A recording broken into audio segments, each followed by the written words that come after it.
Indian economy पर बात करनी है, ठीक है। देखो बच्चों, ध्यान से समझो। जब हम इंडियन इकोनॉमी की बात करते हैं ना, तो 3 रेफरेंस में इसकी बात करनी है।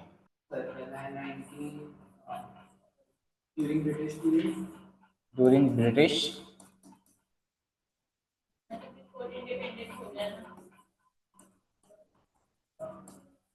रूल, ठीक है।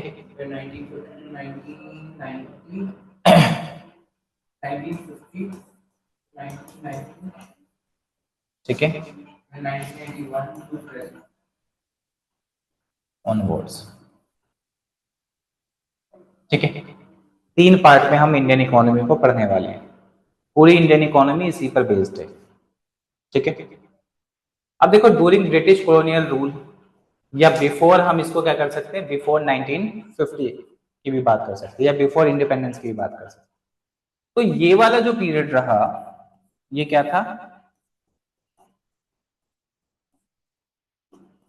एक्सप्लोइटेटेड इकोनॉमी थी हमारी। क्या थी? एक्सप्लोइटेटेड इकोनॉमी थी। मतलब जो ब्रिटिशर हैं, उन्होंने हमारी इकोनॉमी का क्या किया, एक्सप्लोइटेशन किया, शोषण किया। बात करेंगे इस पर कि कैसे शोषण किया, ठीक है। ये जो टाइम पीरियड था, ये क्या था, क्लोज्ड इकोनॉमी वाला था। क्या था? क्या आप लोगों को पता है क्लोज्ड इकोनॉमी कौन सी होती है और ओपन इकोनॉमी कौन सी होती है? बताओ। वो इकोनॉमी होती है जो बाहर की इसको इंडिया में मतलब अपने इंडिया के मैन्युफैक्चरर्स और देश के साथ कंपटीशन नहीं करने देती, जब बाहर के गुड्स को कंपनीज को बना करती है। और ओपन इकोनॉमी जो भी इंडिया है, वो सारी बड़ी बड़ी एमएनसीज जो इंडिया में है, मैन्युफैक्चरिंग कंपनीज, उन सबको अलाउंस है अपना बिजनेस में यहाँ पे कंटिन्यू करने का। जिस इकोनॉमी में एक्सपोर्ट इंपोर्ट नहीं होता, उसे हम लोग क्लोज्ड इकोनॉमी बोलते हैं, ठीक है। और जिस इकोनॉमी में एक्सपोर्ट इंपोर्ट होता है, उसको क्या बोलते हैं? एक्सपोर्ट इंपोर्ट तो पहले भी होता है। क्या? अब सुनना ध्यान से, अभी थोड़ी देर पहले, अभी थोड़ी देर में समझ आ जाएगा, ठीक है। मैं बात करूंगा इस पर, अभी बस समझाने के लिए ध्यान रखना। तो क्लोज्ड इकोनॉमी क्यों थी? यहां पर क्या था कि मोर रिलायंस ऑन पब्लिक सेक्टर।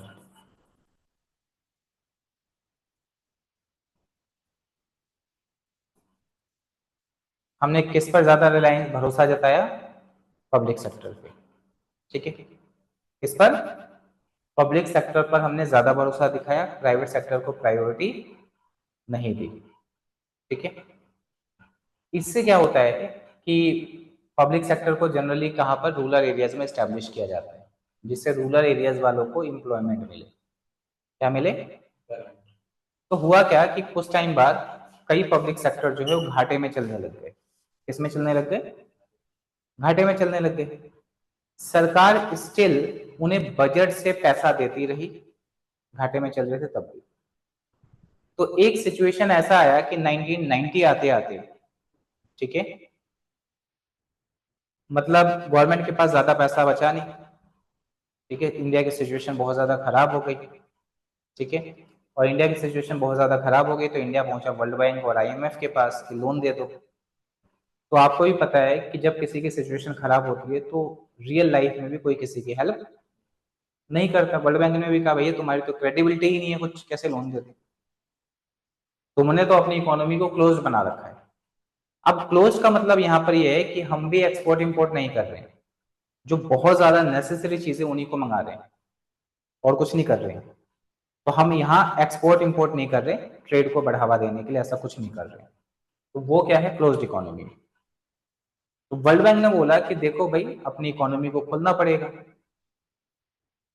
हमें भी तो प्रॉफिट करना है। देश देश तुम्हें लोन क्यों देगा कोई? उन्हें अपनी इकोनॉमी में आने दो, कमाने दो। कंपटीशन सहो ना तुम, कि तुमने यहाँ पर पब्लिक सेक्टर को ज्यादा रिलायंस देकर कंपटीशन ही डेवलप नहीं किया। और जब कंपटीशन कोई डेवलप नहीं करेगा तो उससे तो वो घाटे में ही जाएगा ना। तो यहाँ पर क्या है, क्लोज्ड इकोनॉमी थी। तो इससे क्या होता है कि फिर हमारी इकोनॉमी कैसी बनती है, ओपन इकोनॉमी बनती है, ठीक है। और फिर ओपन इकोनॉमी कैसे बनती है, तो आप जिसे जानते हो,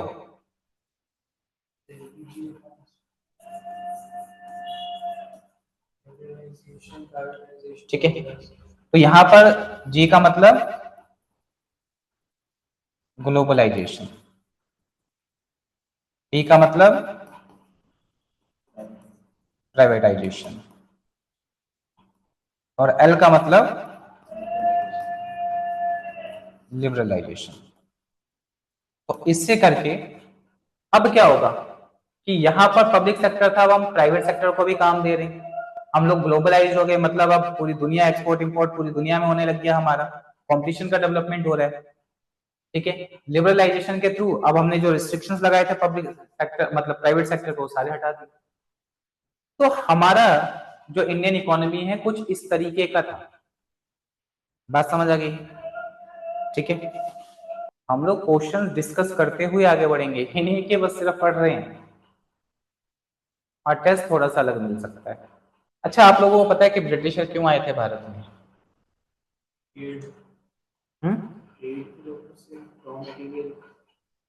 एक्सपोर्ट करने के लिए अपनी कंट्री में आए क्यों थे, किस चीज ने उन्हें इंस्पायर किया? हम्म सोने की चिड़िया बोलते थे ना पहले इंडिया को, तो मतलब इंडिया में एग्रीकल्चर भी बहुत अच्छा था और मतलब गोल्ड और ये सब भी बहुत अच्छा था, तो वो लेने। ठीक है, बिजनेस का पहला चैप्टर पढ़ लिया तुमने? पढ़ा है फिर तुमने पढ़ा बिजनेस का पहला चैप्टर? उसमें आया था स्वर्ण युग, सोने की चिड़िया, ऐसे वर्ड आए थे? मतलब पढ़ा नहीं है तुम लोग? हाँ, बिजनेस एग्जाम से 4-5 दिन पहले एनसीईआरटी तो हमारी फिर उसके लिए आए थे ना, इंडिया के रॉ मटेरियल के लिए। हाँ, तो वो बिजनेस में था कि सोने की चिड़िया बोलते थे। क्यों बोलते थे भाई? तो समझते हैं हम उस चीज को। देखो, ये जानते हो ये क्या है? अफ्रीका, ये अफ्रीका है, ठीक है। उसके बाद ये जानते हो क्या है? ये क्या है? इंडिया, ठीक है। इसको क्या बोलते हैं सर वो साइड में? ये वो issue सा बनता है। रेड सी है यहाँ पर, स्वेज कैनाल यहाँ से जाता है। हाँ, नहीं, इसके ऊपर ये जो बनाया ये हाँ ये अरेबियन पेनिनसुलर है ना, या तो कौन सा कंट्री अरब वगैरह है यहाँ पर। तो देखो, यहाँ पर ये यूरोप है, क्या है ये? तो यहाँ पर मान लो पुर्तगीज है, ठीक है। तो एक व्यक्ति था जिसका नाम था वास्को दी गामा, सुना है नाम? आपके पास हिस्ट्री है? नहीं है, पॉलिटिकल साइंस भी नहीं है? अच्छा, तो अब देखो वास्को डी गामा यहां से चलता है ऐसे नाव लेकर, यहां से चक्कर लगाते हैं, इसको बोलते हैं cape of good hope. Cape of, यहां से चलता हुआ नाव लेकर चलता है और यहां पहुंचता है कालीकट। तो वास्को डी गामा ने क्या किया? डिस्कवर्ड, नहीं, सी रूट। भारत को सोने की चिड़िया इसलिए बोलते हैं क्योंकि भारत का ट्रेड बहुत ज्यादा था, तो पहले लैंड रूट से जाते थे सब। इसने सी रूट की खोज की कि हम यहाँ सी रूट के थ्रू भी पहुंच सकते हैं। बिल्कुल, इसी को बोलते हैं एडवेंचरस ट्रिप, जान की बाजी लगाना। तुम्हें पता है एक कंपास और कॉटन ने दुनिया बदल दी। कंपास और कॉटन ने, कॉटन, हाँ, तुम्हें पता है कैसे बदल दी पूरी दुनिया? चलो, तुम्हारे पास साइकोलॉजी है, तुम्हारे पास कौन सा सब्जेक्ट है? साइकोलॉजी कौन से सब्जेक्ट से बना है? तो ये क्या बात होती है साइकोलॉजी? ह्यूमन माइंड का ही सब कुछ है उसमें, वो तो अलग ही खुद में ही एक सब्जेक्ट है वो तो। अब कहोगे सर अजीब गरीब क्वेश्चन क्यों पूछ रहे हो, एक्चुअल में साइंस और एसएसटी को मिला के करना है, फिलोसफी से अलग हुआ है, ठीक है। तो बेसिकली था क्या कि कंपास ने लोगों को ये बताया कि किस डायरेक्शन में जा रहे हो भाई तुम। और कॉटन ने, पहले तुमने पुरानी मूवीज वगैरह में देखा होगा कि जो जहाज होते थे उसमें ऊपर कपड़ा लगा होता था कॉटन का, याद है? तो वो मोड़ने के लिए होता था, मुड़ते नहीं तो नाव आगे नहीं जाती, ठीक है। तो दुनिया को बदलने में इन्होंने हेल्प की। तो अब हुआ क्या कि वास्को डी गामा पहुंचा, बहुत अच्छा स्वागत हुआ यहाँ पर इनका, ठीक है। तो कई जहाज लेकर आया था, कुछ जहाज ही बचे थे इसके पास, सब खत्म हो गए थे इस रास्ते में। सोचो कितना पेन कि हमारे साथ जो बंदे जा रहे हैं सब खत्म हो गए। आया, बहुत स्वागत हुआ। फिर यहाँ से ना वो वापस गया वास्को डी गामा और मसाले लेकर गया अपनी नाव में। क्या लेकर गया? जाके उस मसालों को यूरोपियन मार्केट में बेचा, ठीक है। बेचा तो जितना उसका आने जाने में खर्च हुआ था ना, उसका 60 टाइम्स उसे मिला, ठीक है। इससे ये लगा यूरोपियंस क्योंकि भाई ये मसाले बेचकर इतने अमीर हो सकते हैं, चलो इनके साथ ट्रेड करेंगे अब। तो Dutch east Indies, British east Indies, French east Indies, ऐसे कई सारी कंपनीज आई और धीरे धीरे वो ट्रेडिंग करने आई। और धीरे धीरे एक दूसरे को साइड करते हुए ब्रिटिशर ने इंडिया में क्या है अपना रूल जमा लिया। इसने क्या जमा लिया? अपना रूल जमा लिया। आप लोगों को पता है मैं हिस्ट्री पढ़ा रहा हूँ अभी आप लोगों को, हाँ, और इंटरेस्टिंग वाली हिस्ट्री पढ़ा रहा हूँ, ठीक है। और कहोगे सर इकोनॉमी से कैसे जोड़ने वाले हैं? तो इकोनॉमी से जोड़ रहा हूँ आगे। अब क्या है कि एक ट्रेडिंग कंपनी ही बनी रही, ब्रिटिश ईस्ट इंडीज कंपनी का एक ट्रेडिंग कंपनी बनी रही। और मुगलों के समय से ही वो ट्राई कर रही थी कि हमारा भारत के ऊपर क्या हो जाए, कंट्रोल हो जाए। और मुगल बहुत ज्यादा शक्तिशाली थे, ठीक है। औरंगजेब ने पूरे मतलब यूरोप, ब्रिटेन को हिला दिया था। हिम्मत नहीं थी कि उसके समय तक कोई हाथ लगा ले, इंडिया को हिला दिया था मतलब, ठीक है। औरंगजेब की डेथ होती है, उसके बाद इनको ब्रिटिशर को मौका मिल जाता है कि ठीक है यार अब तो कब्जा ही लेंगे, क्योंकि औरंगजेब के बाद जो मुगल रूलर आए ना, कोई नशेड़ी है, कोई गंजेड़ी है, कोई रंगीला है, कोई लंपट मूर्ख है, नहीं यही नाम है, यही बोला जाता है उनको, मुगलों को बकायदा, ठीक है, ऐसे ही बोलते हैं। बहादुर क्या नाम था? हाँ, जो आखिरी मुगल बहादुर शाह सेकंड, वो तो खैर अलग बात है, पर ऐसे ही थे। कोई लंपट मूर्ख है, किसी को शाहे बेखबर कह रहे हैं, उसको नहीं पता क्या हो रहा है, ऐश में है वो। कोई रंगीला है, तो रंगीले के बाद नहीं खाता है कोई। तो 1757 में पहला अटेम्प्ट होता है पॉलिटिकल, मतलब अपना कब्जा जमाने का भारत के अंदर। 1764 तक डायरेक्ट कंट्रोल हो जाता है, टैक्स वैक्स लेने का अधिकार मिल जाता है ब्रिटिशर को कि भैया अब हम टैक्स लगाएंगे भी आपके ऊपर और टैक्स कलेक्ट भी करेंगे, अमीर हो गए। बात समझ आई? तो अब क्या करते हैं वो कि टैक्स हमें मिल जाए, वो कई सारे सिस्टम लेकर आते हैं। कौन? ब्रिटिशर। बात समझ आ रही है? तो उसी में से मैं पहला बता रहा हूं, लैंड रेवेन्यू सिस्टम।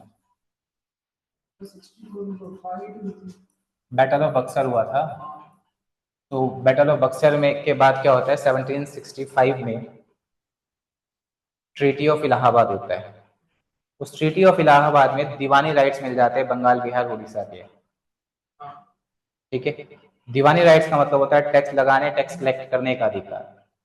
बात समझ आ गई? क्योंकि 3 बड़ी पावर्स को हरा दिया था उसने, अंग्रेजों ने। अवध का नवाब था, बंगाल का नवाब था, सारी शक्तियों को, मुगल, अवध, बंगाल, यूपी, तो खैर इतना सब पे कब्जा। तो लैंड रेवेन्यू सिस्टम, ठीक है। और मैं इसलिए हमेशा बोलता हूँ कि कोई ये कह रहा हो कि इकोनॉमिक्स या कोई भी सब्जेक्ट बिना हिस्ट्री की मदद से कोई पढ़ा लेगा, वो हो नहीं सकता वो, ठीक है। और बच्चों को हिस्ट्री बोरिंग लगती है, अभी जो इतिहास बताया मैंने तुम लोगों को, बोरिंग तो नहीं लगी ना, ठीक है।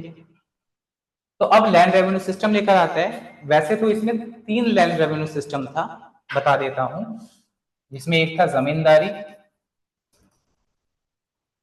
जमींदारी सिस्टम, ठीक है, जिसको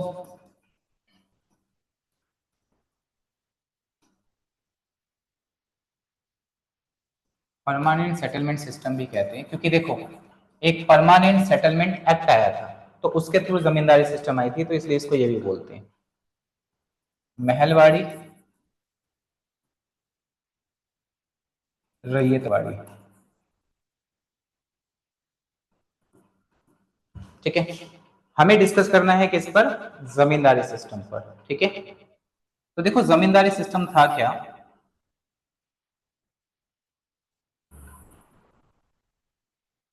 यहां पर कौन है, ब्रिटिशर है, कौन है, ब्रिटिशर। यहां पे कौन है, जमींदार। और यहां पर कौन है, पीजेंट्स, किसान हो गए, ठीक है। यहां से यहां टैक्स और फिर यहां से यहां टैक्स, ठीक है। सॉइल के जो रियल ऑनर थे वो पीजेंट्स थे, पर इन्हें क्या है, टिलर्स बना दिया गया। क्या बना दिया गया, टिलर्स बना दिए गए। टिलर्स का मतलब है जो खेत की जुताई वगैरह करके फसल उगाएगा, जबकि ऑनर ये थे, ठीक है। जमींदार को ब्रिटिशर ने अपॉइंट किया कि भैया अब वो लैंड के मालिक आप हो, आप टैक्स कलेक्ट करोगे और हमें टैक्स दोगे। हमें जो टैक्स दोगे वो फिक्स है कि कितना देना है आपको, पर यहां से जो यहां टैक्स जाएगा वो क्या होगा, वो फिक्स्ड नहीं है। तो किसका एक्सप्लॉइटेशन होगा यहां पर, पीजेंट्स का होगा। बात समझ आ गई, तो इससे एक्सप्लॉइटेशन बढ़ा। अब इस सिस्टम का फर्क क्या पड़ेगा वो ध्यान से समझना जो मैं बताने वाला हूं। मान लो पार्थ है, पार्थ के पास इतना बड़ा लैंड है,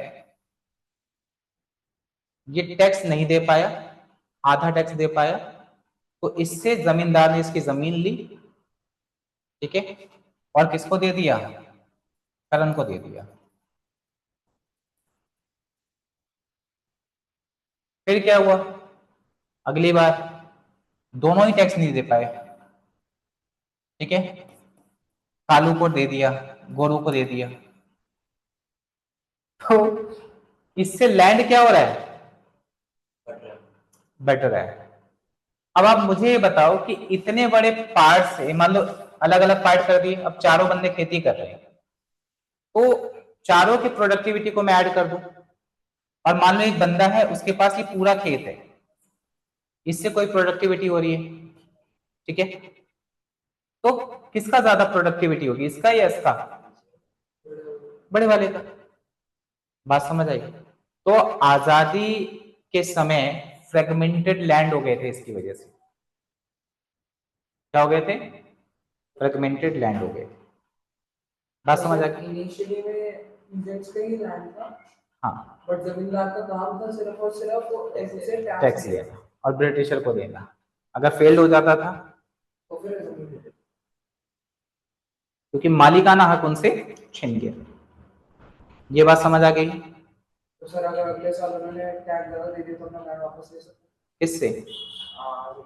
उन्हें बेचने वगैरह का अधिकार नहीं था, जमींदार किसको, अच्छा अगले साल उन्हें दे दिया टैक्स वापस जो पिछले साल का रहता था, तो लैंड देखो होता क्या था कि जोत के अधिकार मिल जाते थे उन्हें।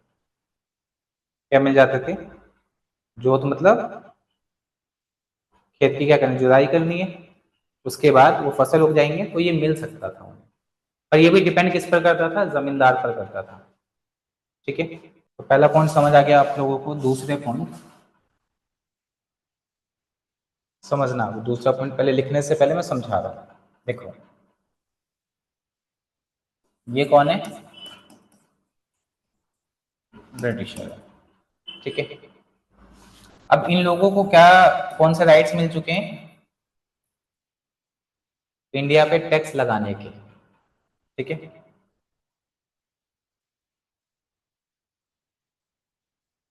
इनको इंडिया पे टैक्स लगाने के राइट्स मिल चुके हैं। तो अब इन्होंने क्या किया कि इंडिया पे टैक्स लगा के इंडिया से ही रॉ मटेरियल खरीदा, मतलब एक तरीके से फ्री में पड़ गया। और ये रॉ मटेरियल क्या हो गया,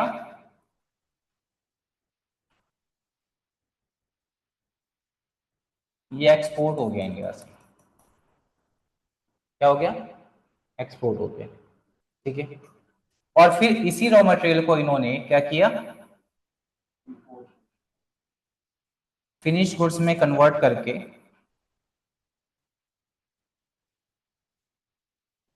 इंडिया में इंपोर्ट हुआ, ठीक है। अब सुनना, एक्सपोर्ट हम कर रहे हैं और इंपोर्ट ये कर रहे हैं, ठीक है। ये फ्री में मिला है इनको और यहाँ पे बेच भी नहीं रहे, ठीक है। तो फायदा किसका हुआ, हाँ। तो हुआ क्या, दूसरी बात क्या है, India became importer of finished goods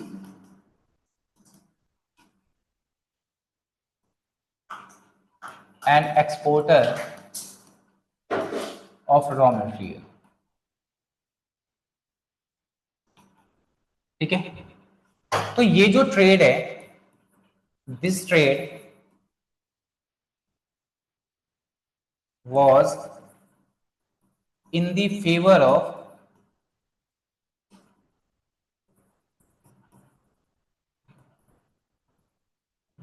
britisher. बात समझ आई, ठीक है। थोड़ा और समझो, दिख रहा है ना सबको वैसे ही।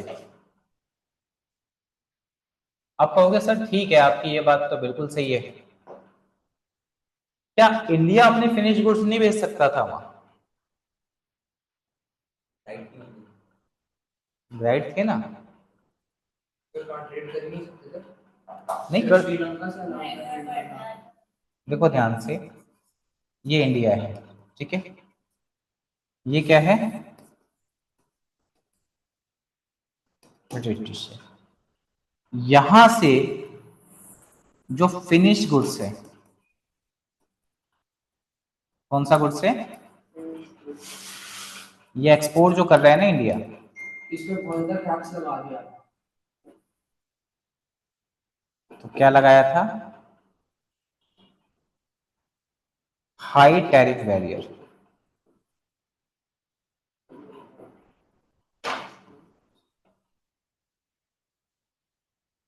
तो अब मान लो कि 100 रुपए का सामान है, 100 रुपए टैक्स लगा दिया, 200 रुपए का पड़ गया, ठीक है।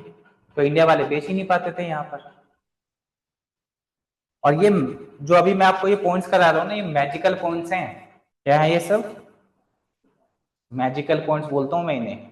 और इस तरीके से आप लोग डायग्राम बनाकर आना, ठीक है। किताबों में भी नहीं मिलते ऐसे डायग्राम।